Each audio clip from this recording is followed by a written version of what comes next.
ওকে, আজকে বেসিক্যালি আমরা BCS preliminary দুইটি টপিকস কভার করব। একটি হলো টেন্স সম্পর্কিত, আর একটি হলো ডিগ্রি, হ্যাঁ, positive degree, comparative degree, superlative degree, এই টাইপের।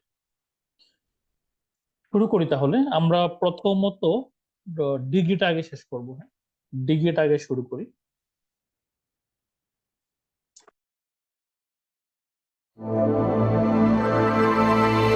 ওরাকল বিসিএস স্বপ্ন পূরণের সঙ্গী। স্বপ্ন দেখায়, গন্তব্যে পৌঁছায়। আমরা জানি যে ডিগ্রি হলো তিন ধরনের, তাই না? পজিটিভ ডিগ্রি, কম্পারেটিভ ডিগ্রি এবং সুপারলেটিভ ডিগ্রি। তো এই প্রতিটা ডিগ্রির কিন্তু আবার ব্যবহার আছে, তাই না? আপনি কোন সেন্টেন্সে পজিটিভ ডিগ্রি ব্যবহার করবেন, কোথায় কম্পারেটিভ ব্যবহার করবেন, কোথায় সুপারলেটিভ ব্যবহার করবেন, এই প্রতিটার কিন্তু অবস্থান আছে, তাই না? ওকে, একটু যদি আমরা দুই একটা ওয়ার্ড নিয়ে আলোচনা করি। ধরেন, আমি প্রথমত লিটেল শব্দটি নিয়ে আলোচনা করতে চাই। লিটেলের কম্পারেটিভ ডিগ্রি হলো লেস, সুপারলেটিভ হলো লিস্ট। মেনি এবং মাচ, এই দুইটা শব্দের কম্পারেটিভ হলো মোর, এই দুটারই সুপারলেটিভ হলো মোস্ট। বিউটিফুল, এই শব্দটিকে ই আর যুক্ত করা যাবে না, তাই না? আমরা যেমন tall, taller, tallest, big, bigger, biggest, rich, richer, richest, তাই না? তাহলে বিউটিফুলটা তো বিউটিফুল আর বলা যাবে না, বিউটিফুল আর বিউটিফুলেস্ট এটা বলার কোনো সুযোগ নাই, যেহেতু এই শব্দের মধ্যে অনেকগুলো সিলেবল রয়েছে, তাই না? বিউটিফুল তিনটা সিলেবল আছে এখানে। তো যেহেতু একের অধিক সিলেবল আছে এখানে, so এটাকে হচ্ছে ই আর যুক্ত করা যাবে না। টল একটি সিলেবল যুক্ত শব্দ, টল, taller, tallest, big, bigger, biggest. আর যেখানে একের অধিক সিলেবল থাকে সেগুলোকে আমরা বেসিক্যালি মোর যুক্ত করি, যেমন বিউটিফুল থেকে মোর বিউটিফুল, বিউটিফুল থেকে মোস্ট বিউটিফুল। ওকে, তাহলে চলেন এবার আমরা যাই যে বেসিক্যালি পজিটিভ ডিগ্রি আমরা কোথায় ব্যবহার করি, কম্পারেটিভ ডিগ্রি কোথায় ব্যবহার করি এবং সুপারলেটিভ ডিগ্রি কোথায় ব্যবহার করি। এদের ইন্ডিভিজুয়াল ব্যবহার এবং সেন্টেন্সে এদের অবস্থান আমরা ব্যাখ্যা করব। ব্যাখ্যা করব বলতে সেন্টেন্সে এদের ব্যবহারটা আমরা বেসিক্যালি জানতে চাই। চলুন আমরা শুরু করি তাহলে। পরের স্লাইডে গেলাম। আমি যখনই পরের স্লাইডে গেলাম বলবো, মনে করবেন যে আমি 2 থেকে 3 সেকেন্ডের মধ্যে পরের স্লাইডে যাব। ওই 2 থেকে 3 সেকেন্ড আপনাকে সময় দিব এই কারণে যাতে আপনি একটা স্ক্রিনশট নিতে পারেন। ঠিক আছে, আমি পরের স্লাইডে যাই বলা মানে আপনাকে একটা সিগন্যাল দেওয়া যে আমি পরের স্লাইডে যাচ্ছি। আপনার যদি লেখা শেষ না হয়ে থাকে আপনি একটা স্ক্রিনশট দিয়ে নেবেন। আপনি আমাকে বলবেন না যে ভাইয়া অথবা স্যার যে আপনি প্রিভিয়াস স্লাইডটাতে একটু আরেকবার যান। হ্যাঁ? আপনারা জানেন যে আমার এমনিতে ক্লাস 2 ঘন্টা লেগে যায়। সো আর অনলাইনে 2 ঘন্টা ক্লাসটা আমি জানি না আপনারা 2 ঘন্টা অনলাইনে কিভাবে ক্লাস করেন। আমাকে যদি বলা হইতো যে অনলাইনে 2 ঘন্টা ক্লাস করো তুমি বিসিএস এ ফার্স্ট হয়ে যাবা, আমি করতাম না। ইন মাই অপিনিয়ন অনলাইনে 2 ঘন্টা ক্লাস করাটা খুবই টাফ। ঠিক আছে, কনসেন্ট্রেট করাটা একেবারে আমার কাছে টাফ মনে হয়। আমি জানি না, আমি 2 ঘন্টা পড়াই যে আমার কাছে খুব বিরক্ত লাগে। হাউভার আমরা পরের স্লাইডে যাই। প্রথমেই যেটাতে আসলাম সেটা হলো পজিটিভ ডিগ্রিতে আছি আমরা। আপনি যখন পজিটিভ ডিগ্রি ব্যবহার করবেন মনে রাখবেন পজিটিভ ডিগ্রির সাথে এজ এর সম্পর্ক আছে। ঠিক আছে, তাহলে পজিটিভ ডিগ্রির সাথে সম্পর্কটা হচ্ছে এজ এর। তাহলে এজ এবং এজ এর মাঝখানে যে শব্দটি হয় সেটি হলো পজিটিভ ডিগ্রি। এজ এবং এজ এর মাঝখানে কোন ডিগ্রি হবে? পজিটিভ ডিগ্রি হবে। তাহলে এটা লিখে নিব, এটা আমরা, হ্যাঁ, লিখে নেন। এজ এবং as, as plus positive plus as, এইভাবে লিখলেই বেটার। ওকে, তাহলে চলেন আমরা কিছু এক্সাম্পল দিয়ে এই কথাটাকে জাস্টিফাই করি। প্রথম কথা, একটু বোর্ডে দেখেন, সব এক্সাম্পল লিখবেন না, আমি আপনাদেরকে বলবো আপনারা কোন এক্সাম্পলটা লিখবেন। ঠিক আছে, দেখেন, বিগ হলো একটি পজিটিভ ডিগ্রি, তার পূর্বে এজ আছে, পরেও কিন্তু এজ আছে। সেম ভাবে ডিফিকাল্ট একটি পজিটিভ ডিগ্রি, পূর্বে এজ আছে, পরেও কিন্তু এজ আছে। ঠিক আছে, নিচের দুইটা এক্সাম্পল লিখেন, সব এক্সাম্পল লেখা দরকার নেই আমাদের, নিচের দুইটা এক্সাম্পল লিখেন। their house is as big as that one, his job is not as difficult as mine. নিচের দুইটা এক্সাম্পল লিখেন। কেউ যদি মনে করেন যে আমি 5টা এক্সাম্পলই জানতে চাই বা দেখতে চাই, তাহলে আপনারা স্ক্রিনশট নিতে পারেন, অথবা আমি প্রিভিয়াস ক্লাসে আপনাদেরকে আমি একটা গ্রুপের লিংক দিয়েছিলাম, ওই লিংকের মধ্যে, ওই গ্রুপের মধ্যে আমার স্লাইড গুলো সবগুলো পিডিএফ আকারে আছে।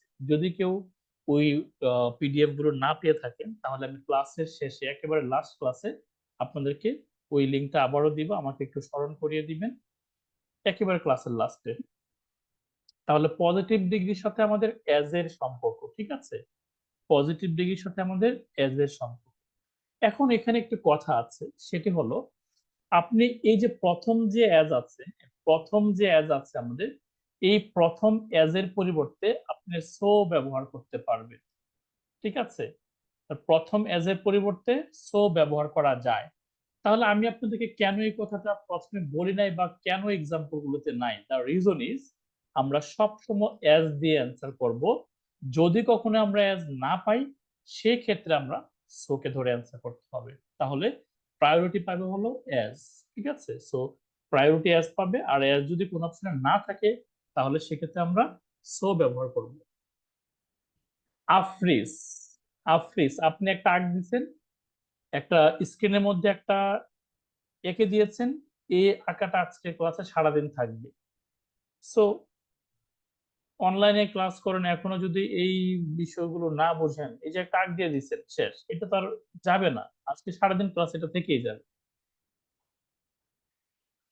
ওকে, চলেন তাহলে আমরা পরের স্লাইডে যাই। আচ্ছা, আমি একটু অপশনটা অফ করে দিই, আপনারা যাতে আঁকা ঝুঁকি না করতে পারেন সেই অপশনটা একটু আমি অফ করে দিচ্ছি। একটু 30 সেকেন্ড সময় নিয়ে আমি 30 সেকেন্ড সময় নিচ্ছি। রাইট, আপনারা এখন আর আঁকাউকি করতে পারবেন না, আপনাদেরকে সে আঁকার উপরে আপনাদের স্বাধীনতার হস্তক্ষেপ করা হয়েছে। আপনারা সবকিছুতেই একটু বেশি স্বাধীনতা চান, বৈষম্যহীনতা চান।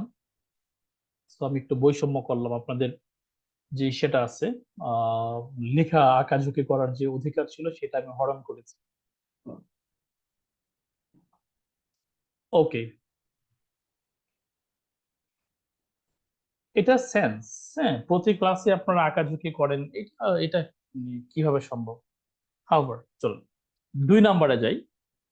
2 নম্বর যেটি আপনারা দেখতে পাচ্ছেন সেটি হলো মাল্টিপল নাম্বার। আপনারা যখন অ্যাডজেক্টিভের ক্লাস করেছেন, অ্যাডজেক্টিভের ক্লাসে আপনাদেরকে পড়ানো হয়েছিল cardinal number, ordinal number, multiple number, তাই না? কার্ডিনাল নাম্বার ছিল 1 2 3, অর্ডিনাল নাম্বার ছিল ফার্স্ট, সেকেন্ড, থার্ড। এখানে মাল্টিপল নাম্বার আছে কিছু, দেখেন half, twice, 3 Times, this are the multiple number. তো মাল্টিপল নাম্বারস এর সাথে আবার আমাদের ডিগ্রির কি সম্পর্ক? The reason is, the connection is, আপনি যখন মাল্টিপল নাম্বার ব্যবহার করবেন, এই যে 3 Times, multiple number, multiple number যখন ব্যবহার করবেন, তখনই আপনাকে অ্যাজ মেনি অ্যাজ ব্যবহার করতে হবে। সেম ভাবে আপনি যখন মাল্টিপল নাম্বার ব্যবহার করবেন, আপনাকে তখন অ্যাজ মাচ অ্যাজ ব্যবহার করতে হবে, ঠিক আছে? তাহলে হাফ একটি মাল্টিপল নাম্বার, 3 টাইমস একটি মাল্টিপল নাম্বার। আপনারা ব্যাখ্যাটা লিখেন, আমি বলি, লিখেন মাল্টিপল নাম্বার যুক্ত সেন্টেন্সে, মাল্টিপল নাম্বার যুক্ত সেন্টেন্সে অ্যাজ মেনি অ্যাজ অথবা অ্যাজ মাচ অ্যাজ হয়। মাল্টিপল নাম্বার যুক্ত সেন্টেন্সে as many as, as many as অথবা অ্যাজ মাচ অ্যাজ হয়। মাল্টিপল নাম্বার যুক্ত সেন্টেন্সে অ্যাজ মেনি অ্যাজ অথবা অ্যাজ মাচ অ্যাজ হয়। এখন আপনারা কি আমাকে কি বলতে পারবেন, আপনাদের কি মনে আছে বলেন তো, অ্যাজ মেনি ব্যবহৃত হয় কাউন্টেবলের পূর্বে নাকি আনকাউন্টেবলের পূর্বে? বলতে পারবেন, মনে আছে আপনাদের?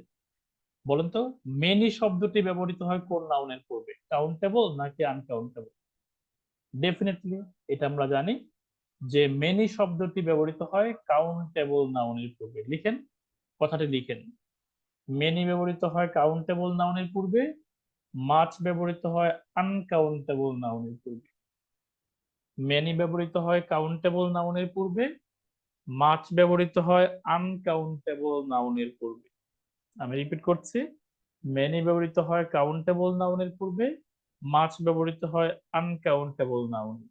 তার মানে বোঝা গেল, আমি আবারও বলছি, আচ্ছা আজান শুরু হলে আমি পড়াটা অফ করে দিব 2 মিনিটের জন্য। আজান শুরু হলে 2 মিনিট আমি পজ রাখবো, হ্যাঁ, একটু মনে রাখেন এটা আপনারা।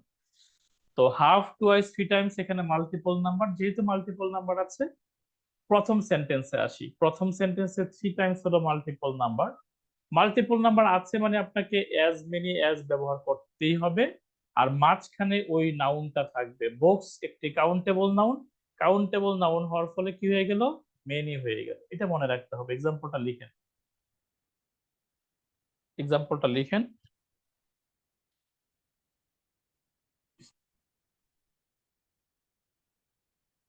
এবার আসেন পরবর্তী এক্সাম্পলে যাই। পরবর্তী এক্সাম্পলে সেম, একটি মাল্টিপল নাম্বার আছে হাফ, সেম ঘটনা ঘটবে, অ্যাজ মেনি অ্যাজ বা অ্যাজ মাচ অ্যাজ হবে। মানে যেহেতু একটি আনকাউন্টেবল নাউন, তাই কি হয়েছে, মেনি না হয়ে মাছ হয়েছে, তাই না? মনে রাখতে হবে অ্যাজ মেনি অ্যাজ এবং অ্যাজ মাচ অ্যাজ, হ্যাঁ, এর মাঝখানে কিন্তু নাউনটা বসে যাবে। নাউনটা কিন্তু অ্যাজ মেনি অ্যাজ, এই এর মাঝখানে কিন্তু নাউনটা হবে। লাস্টে যে অ্যাজ থাকবে এই অ্যাজ এর পূর্বে নাউনটা বসবে, হ্যাঁ, লাস্টে যে অ্যাজ থাকবে এই অ্যাজ এর পূর্বে কিন্তু নাউনটা বসাইতে হবে, এটা মনে রাখতে হবে। অ্যাজ মেনি অ্যাজ কিন্তু সরাসরি হবে না। As many noun plus as, as many noun plus as, as much noun plus as. তাহলে মাছ হবে আনকাউন্টেবলের জন্য, মেনি হবে কাউন্টেবলের জন্য। ওকে, আশা করি লেখা শেষ হয়ে যাওয়ার কথা। লেখা শেষ হয়ে গেলে আমাকে ডান লিখে জানাই দিবেন ঝটপট, তাহলে আমি পরের স্লাইডে ছটপট যেতে পারি। আমাদের এই টপিকটি তাহলে শেষ হয়ে গেল। এবার আমরা যাব হলো আরেকটি টপিকে, সেটির নাম হলো কম্পারেটিভ ডিগ্রি প্লাস দেন। আচ্ছা, এই লাইনটা খুবই বেসিক একটা লাইন, মনে রাখবেন। আমরা যখনই প্রতিটা সেন্টেন্সের দিকে তাকান, প্রতিটা সেন্টেন্সের দিকে তাকান, হায়ার একটি কম্পারেটিভ ডিগ্রি, হট আর একটি কম্পারেটিভ ডিগ্রি, মোর একটি কম্পারেটিভ ডিগ্রি, মোর একটি কম্পারেটিভ ডিগ্রি, লেস একটি কম্পারেটিভ ডিগ্রি, লেস একটি কম্পারেটিভ ডিগ্রি, তাই না? তো যেহেতু কম্পারেটিভ ডিগ্রি আছে, কম্পারেটিভ ডিগ্রি মানে কি, আপনি জামাল থেকে কামাল কতটুকু লম্বা, জামাল থেকে কামাল কতটুকু রিচ, জামাল থেকে কামাল, তাই না? এই যে একজনের সাথে আরেকজনকে কম্পেয়ার করেন, এই ক্ষেত্রে আপনার একটা দেন দরকার, তাই না? এই দেনটা আপনার দরকার, ঠিক আছে? তার মানে আমরা কম্পারেটিভ ডিগ্রি এর সাথে দেনটাকে ব্যবহার করি, ঠিক আছে? লিখেন, এটা 3 নাম্বার নিয়ম হবে সম্ভবত। লিখেন কম্পারেটিভ ডিগ্রি প্লাস দেন। সব এক্সাম্পল লিখবেন না, আমি বলি কোনটা কোনটা লিখবেন। প্রথম এক্সাম্পলটা লিখবেন, আর হচ্ছে 3 নাম্বার এক্সাম্পলটা লিখবেন। 1 নাম্বার এবং 3 নাম্বার এক্সাম্পলটা লিখেন, সব এক্সাম্পল লেখা দরকার নাই। এক্সাম্পল 1 and 3, এক্সাম্পল 1 লিখেন আর 3 লিখেন, সব লেখা দরকার নাই, ঠিক আছে? এক্সাম্পল 1 and 3, এই দুটো এক্সাম্পল লিখেন। আন্ডারলাইন ঠিকঠাক মতো দিবেন, হায়ার দেন, মোর কমফোর্টেবল দেন, এগুলো আন্ডারলাইন ঠিকঠাক রাখতে হবে, হ্যাঁ। হায়ার দেন, মোর কমফোর্টেবল দেন, আন্ডারলাইন ঠিকঠাক মতো রাখবেন। হায়ার দেন, মোর কমফোর্টেবল দেন, তাহলে কম্পারেটিভ ডিগ্রির সাথে দেন এর সম্পর্ক, তাই না? তাহলে কথা আমি বলি, আপনারা আমাকে অ্যান্সার দিবেন। বলেন তো, দেন এর পূর্বে পজিটিভ হবে, কম্পারেটিভ হবে, না সুপারলেটিভ হবে? যদি আপনি কোনো সেন্টেন্সে দেন পান, দেন এর পূর্বে শব্দটি অবশ্যই কোন ডিগ্রিতে যাবে, কম্পারেটিভ ডিগ্রিতে যাবে। এই কথাটাকে আমি যদি উল্টায় বলি, কম্পারেটিভ ডিগ্রি এর পরে একটি শব্দ থাকবে, সেটি কোন শব্দ, সেটি হচ্ছে দেন। ওকে, তাহলে আমাদের 3 নাম্বারটাও শেষ হয়ে গেল। এবার আমরা 4 নাম্বারে যাব। 4 নাম্বারে আসি। 4 নাম্বারটা একটু বোঝেন আগে, এটা অনেক ইন্টারেস্টিং, মজা আছে এটার মধ্যে। এই লাইনটা একটু দেখি আমরা, ঠিক আছে? এই লাইনটা একটু দেখি আমরা। এই লাইনটাকে ধরেন, আমি যদি আপনাদেরকে এই লাইনটা এইভাবে পড়াই তাহলে আরেকটু ক্লিয়ার হবে। লাইনটা একটু দেখেন আপনারা। প্রথম লাইনটা দেখেন, প্রথম লাইনটা দেখেন, ঠিক আছে? প্রথম লাইনটা দেখেন, his car is far better than yours, far নাই, লাইটটা এখন পরে নেবার, his car is better than yours, his car is better than yours, তার গাড়িটি তোমার গাড়ি থেকে ভালো। কোন ডিগ্রিতে আছে? কম্পারেটিভ ডিগ্রিতে আছে। তার গাড়িটি তোমার গাড়ি থেকে ভালো, এটা খুবই সহজ একটা বাক্য, তার গাড়িটি তোমার গাড়ি থেকে ভালো। এখন আরেকজন বলল না, তার গাড়িটি তোমার গাড়ি থেকে অনেক অনেক অনেক অনেক অনেক অনেক ভালো। এই যে আপনি অনেক অনেক বললেন, এই কথাটাকে বোঝানোর জন্য আমরা দুটি শব্দ ব্যবহার করতে পারি। কোন দুটি শব্দ? একটি হলো ফার, আরেকটি হলো মাচ। তাহলে অধিকতর গুরুত্ব দেওয়ার জন্য আমরা দুটি শব্দ ব্যবহার করতে পারি, ফার অথবা মাচ। শুনেন, কম্পারেটিভ ডিগ্রি এর পূর্বে যদি আপনি কখনো গ্যাপ পান, ওই গ্যাপটা মনে রাখবেন, ওটা কি বুঝাবে? অধিকতর গুরুত্ব বুঝাবে। ঠিক আছে? যেমন এখানে দেন আছে মানে কম্পারেটিভ, বেটার। এখন কেমন বেটার? এখানে একটা ওয়ার্ড বসা দিবেন, ওই ওয়ার্ডটার নাম হবে কি? ফার অথবা মাচ। তাহলে আপনি বলবেন his car is far better than yours, his car is much better than yours. Okay, আচ্ছা আরেকবার বলি, এই বাক্যের অর্থ হলো তার গাড়িটি তোমার গাড়ি থেকে ভালো, সিম্পল একটা বাক্য। কিন্তু যদি আমরা বলতাম তার গাড়িটি তোমার গাড়ি থেকে অনেক অনেক ভালো, তখনই his car is far better then yours, his car is much better then yours, যে কোনো একটা আমরা বসায় দিতে পারতাম। তাহলে ব্যাখ্যাটা লিখেন, আমি বলি, লিখেন। অধিকতর গুরুত্ব বোঝানোর জন্য কম্পারেটিভ ডিগ্রির পূর্বে ফার বা মাচ ব্যবহৃত হয়। অধিকতর গুরুত্ব বোঝানোর জন্য কম্পারেটিভ ডিগ্রির পূর্বে ফার বা মাচ ব্যবহৃত হয়। অধিকতর গুরুত্ব বোঝানোর জন্য কম্পারেটিভ ডিগ্রির পূর্বে ফার বা মাচ ব্যবহৃত হয়। এক্সাম্পল লিখেন। আচ্ছা, কোনটা কোনটা লিখবেন এক্সাম্পল? আমরা সব এক্সাম্পল লিখব না। কেন? আমরা ফার থেকে এক্সাম্পল লিখবো একটা, আর মাচ থেকে এক্সাম্পল লিখবো একটা। তার মানে আমরা প্রথম এক্সাম্পলটা লিখবো ফারের, আর 4 নাম্বার এক্সাম্পলটা লিখবো মাচের। ঠিক আছে? তাহলে এক্সাম্পল 1 লিখেন আর 4 লিখেন।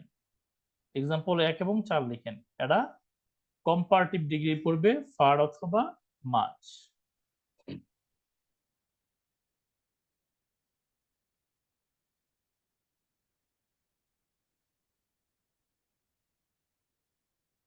ফার অথবা মাচ।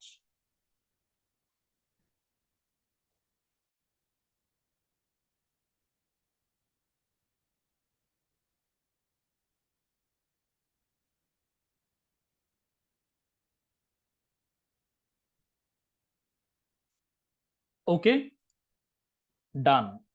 রিপিট করি, তাহলে আপনারা আমার সাথে বলেন, সবাই বলেন বলতে লিখেন, চ্যাট বক্সে লিখে জানান। বলেন তো, কম্পারেটিভ ডিগ্রির পূর্বে এমফাসাইজ করার জন্য, বেশি গুরুত্ব বোঝানোর জন্য কোন দুটি শব্দ ব্যবহৃত হতে পারে? একটু ঝটপট লিখে ফেলেন তো। লেখালেখি করেন, তাহলে হবে কি জানেন? ক্লাসটা একঘেয়ে হবে না, আপনার ঘুম আসবে না, আপনার মনে থাকবে ভালো, আপনি ক্লাসটা এঙ্গেজমেন্ট থাকেন, আপনি আমার সাথে এঙ্গেজে থাকেন। ঠিক আছে? তাহলে মনে থাকবে ভালো। আমি তো আপনাদেরকে মাত্র পড়াইছি এটা, আমি এটা কেন বললাম যে বলেন তো কি হয়? আপনি তো জানেন এটা কি হয়, তাহলে আমি কেন বললাম? জাস্ট আপনাকে এঙ্গেজ রাখার জন্য, যাতে আপনার ঘুম না আসে, ক্লাসটাতে বোর্ড ফিল না করে। ওকে, চলুন পরের স্লাইডে যাই।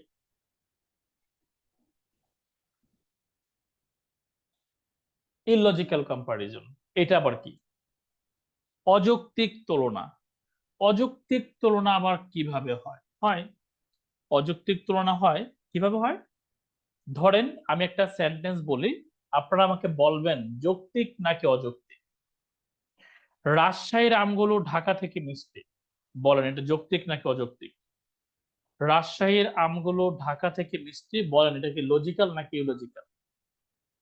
এই বাক্যটা কি লজিক্যাল নাকি ইলজিক্যাল? রাজশাহীর আমগুলো ঢাকা থেকে মিষ্টি, কেন? সুন্দর একটা বাক্য তো, ঠিকই তো আছে। সুন্দর না? না, সুন্দর না, লজিক্যাল না। কেন লজিক্যাল না? কারণ আপনি কি কখনো বলতে পারেন যে রাজশাহীর আমগুলো ঢাকা থেকে মিষ্টি? এটা কিভাবে সম্ভব? রাজশাহীর আমগুলো ঢাকার আম থেকে মিষ্টি হবে, তাই না? সিলেটের পরিবেশ ঢাকা থেকে সুন্দর, নো, সিলেটের পরিবেশ ঢাকার পরিবেশ থেকে সুন্দর। একই রকম হতে হবে, ঠিক আছে? তাহলে আপনারা কি আমাকে বলতে পারবেন এই বাক্যটিতে ভুল আছে কোথায়? বলেন তো, এই বাক্যটিতে ভুল আছে কোথায় বলতে পারবেন?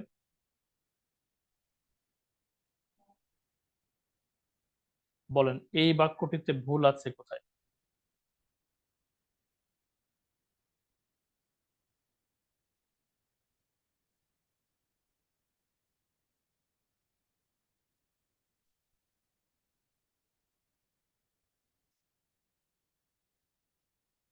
বলেন বলেন ভুল কোথায় এই বাক্যতে? এক্স্যাক্টলি, এই বাক্যে ভুলটা আপনারা অলরেডি ধরতে পারছেন। সেটা হলো, আমরা ব্যাখ্যা করি, চলেন, হ্যাঁ। The salary of a professor অর্থ কি? একজন অধ্যাপকের বেতন বেশি সচিব থেকে। ভাই, সচিব থেকে তো আর বেশি না, সচিবের বেতন থেকে বেশি। অধ্যাপকের বেতন সচিব থেকে কেন, সচিবের বেতন থেকে বেশি, তাই না? আপনি তুলনা করবেন কিভাবে? প্রফেসরের স্যালারি সেক্রেটারির কি হবে? স্যালারি, তাই না? প্রফেসরের স্যালারি হবে কি সেক্রেটারির স্যালারি। তাহলে আপনারা আমাকে একটু বলেন তো, এটা কারেকশনটা কি হবে? একটু লিখে দেখান তো, কারেকশনটা কি হবে? একটু কারেকশনটা লিখে দেখান।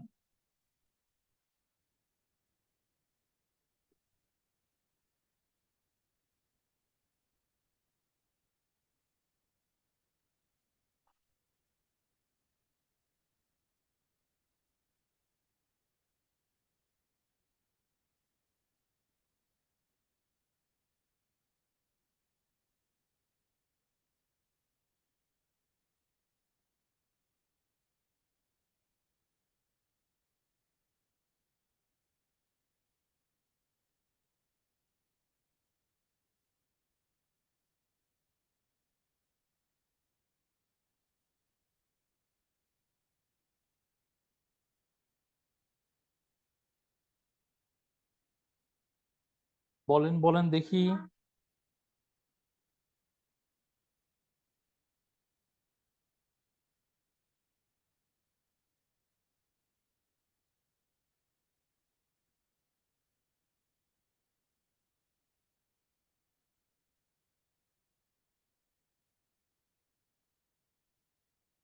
ওকে, ভেরি গুড। অনেকেই সঠিক লিখতে পেরেছেন, অনেকেরটাই আবার হয় নাই, বেশিরভাগই হয় নাই। ভুল করছেন কোথায় আমি বলি আপনাদেরকে। ভুলটা আপনাদের যেখানে হইছে সেটা হলো, আপনাদের চিন্তায় ভুল না, চেতনায় ভুল না। আপনাদের ভুলটা হলো, ধরেন, দেখেন একটা বিষয়টা খেয়াল করেন, আপনারা কি লিখছেন জানেন? প্রফেসরের স্যালারি সেক্রেটারির স্যালারি। না ভাই, আপনি একই বাক্যে দুইবার একই নাউনকে ব্যবহার করতে পারবেন না। তার মানে স্যালারি শব্দটাকে আপনি আর ব্যবহার করতে পারবেন না। একবার যখন আপনি নাউনটা বলে ফেলছেন, আপনি আর নাউনটাকে ব্যবহার করতে পারবেন না। তাহলে নাউনটাকে ব্যবহার করতে না পারলে কি করতে হবে? নাউনের পরিবর্তে আপনি দ্যাট অফ ব্যবহার করবেন। তার লাইনটা এবার পড়েন। The salary of a professor is higher than the salary of a secretary. মনোযোগ দিয়ে শোনেন। The salary of a professor is higher than the salary of a secretary. Salary ওয়ার্ডটা কিন্তু আমি এখানে আর লিখি নাই। কেন লিখি নাই বলুন তো? কারণ একই নাউনকে আপনি দুইবার একই বাক্যে ব্যবহার করতে পারবেন না, সুন্দর দেখাবে না এটা। কেন সুন্দর দেখাবে না? কারণ হলো, প্রনাউনের জন্ম হয়েছে কেন? প্রনাউনের জন্ম হয়েছে নাউনের রিপিটেশন দূর করার জন্য। In order to avoid the repetition of a noun word, we should use a pronoun word. Pronoun word ব্যবহার করি কেন? নাউনের রিপিটেশন দূর করার জন্য। তাহলে দ্যাট হচ্ছে একটি ডেমনস্ট্রেটিভ প্রনাউন। তাহলে আপনি কি করবেন? দ্যাট অফ ব্যবহার করবেন। ব্যাখ্যাটা এবার লিখেন, আমি বলি। লিখেন, ইলজিক্যাল কম্পারিজনকে লজিক্যাল করা যায়। লিখেন, ইলজিক্যাল কম্পারিজনকে লজিক্যাল করা যায় দ্যাট অফ এবং দোজ অফ ব্যবহারের মাধ্যমে। দ্যাট অফ এবং দোজ অফ ব্যবহারের মাধ্যমে ইলজিক্যাল কম্পারিজনকে লজিক্যাল করা যায় দ্যাট অফ এবং দোজ অফ ব্যবহারের মাধ্যমে। ইলজিক্যাল কম্পারিজনকে লজিক্যাল করা যায় দ্যাট অফ এবং দোজ অফ ব্যবহারের মাধ্যমে। এখন কথা হলো দ্যাট অফ বললেন আবার দোজ অফ বললেন, ব্যাপারটা কি? ব্যাপারটা হলো যখন একটি ছোট আমরা যখন সিঙ্গেল, বাবা যাও, বাবা আসতেছে। আপনি যখন একটি সিঙ্গুলার নাউন ব্যবহার করবেন, স্যালারি হলো একটি সিঙ্গুলার নাউন, ব্যবহার করব কি? That of. ঠিক আছে, স্যালারি হলো সিঙ্গুলার নাউন, দ্যাট অফ ব্যবহার করব। এবার যখন আমরা প্লুরাল নাউনে চলে আসলাম, নিচের লাইনটা দেখেন, the duties, the duties plural noun. এখন কিন্তু আর দ্যাট অফ দিলে হবে না। এখন দেখি আপনারা বলতে পারেন কিনা কেন। কারণটা হলো এখানে স্যালারি হলো সিঙ্গুলার আর ডিউটিস হলো কি বলেন? প্লুরাল। ওকে, লিখে ফেলেন। হ্যাঁ, সবগুলো সেন্টেন্স লিখবেন, লেখা শেষ হয়ে গেলে আমাকে ডান লিখে জানাবেন।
ওকে, তাহলে ডান, সবাই লিখে ফেলছেন অলরেডি।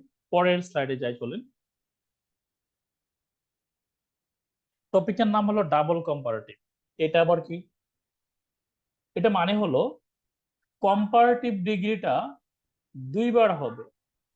যেমন আমরা বলি যতই পড়িবে ততই শিখিবে, এই সেন্টেন্সটার মধ্যে যদি আমরা তাকাই, দেখেন, মোর একটি কম্পারেটিভ ফর্ম, মোর আরেকটি কম্পারেটিভ ফর্ম। সো এটা একটা ডাবল কম্পারেটিভ যুক্ত sentence. But the interesting thing is that double comparative প্রতিটার পূর্বে আপনাকে একটি করে আর্টিকেল দা ব্যবহার করতে হবে। ঠিক আছে, লিখেন, ডাবল কম্পারেটিভ প্রতিটির পূর্বে আর্টিকেল দা বসে, ডাবল কম্পারেটিভ প্রত্যেকটির পূর্বে আর্টিকেল দা বসে, ডাবল কম্পারেটিভ প্রত্যেকটির পূর্বে আর্টিকেল দা বসে, ডাবল কম্পারেটিভ প্রত্যেকটির পূর্বে আর্টিকেল দা বসে। বাক্যের বাংলা অর্থ হয় যত তত, এটা লিখে রাখেন। বাংলা অর্থ হয় যত তত, যতই পড়িবে ততই শিখিবে, যত তত হয় বাক্যের বাংলা অর্থ এটা। আরেকটা এক্সাম্পলে যাই, গ্রেটার একটি কম্পারেটিভ, হায়ার আরেকটি কম্পারেটিভ। যতই ডিমান্ড বাড়বে ততই দাম বাড়বে, তাই না? আমরা জানি একটা পণ্যের ডিমান্ড বেড়ে গেলে তখন দোকানদাররা কি করে, দামটা আস্তে করে বাড়িয়ে দেয়। ওকে, এক্সাম্পল দুটো লিখে ফেলেন, তাহলে আমাদের এই টপিকটি ডান।